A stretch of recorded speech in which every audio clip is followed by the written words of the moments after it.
و اینچنین درباره نیکی کردنشون به استادشون حماد و پدر و مادرشون یک عالم یک بیتی گفتیان از سبب آنکه در یک بیت هم پدر و مادر و هم حماد را ذکر کردن بنابراین یک جای ذکر میکنیم. در کتاب طبقات السنیه فی تراجم الحنفیه مؤلفش تقی الدین ابن عبدالقادر مصری حنفی میگوید که نعمان كان أبر الناس كلهم بوالديه وبالأستاذ حماد ما مد رجليه يوما نحو منزله ودونه سكك سبع كأطوال.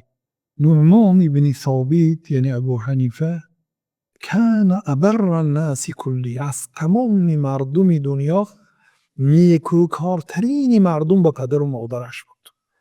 از همه آدمی که پدر و مادرش را نیکی میکردین ابو حنیفه بود.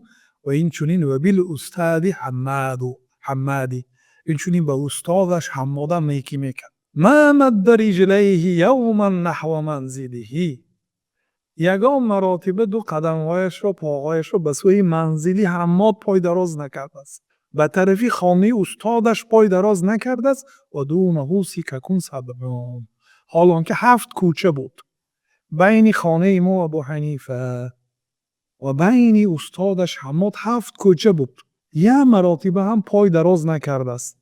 و در کتاب طبقات السنیه از خود نقل امام ابو حنیفه می‌بیارد که امام ابو حنیفه می‌فرمایند که ما مددت رجلی نحو دار استادی حماد اجلالا له، یگان مراتبه پایهایم رو به سوی استادم خانه استادم حماد پای دراز نکردم اجلالا له، همچون بزرگ داشته استاد.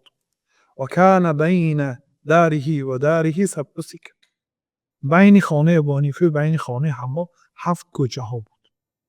اینش از نقل خود استاد، از نقل خود امام ابو حنیفه. و این چنین گفتند که ما صلیت صلاة الا استغفرت له مع والدیه، یگان نماز نخواندم مگرم در حق حماد دعا کردم همراهی پدر و مادرم. در تمام نمازهایم همراهی پدر و مادرم در حق حماد دعایی نکردم، در حق استاد.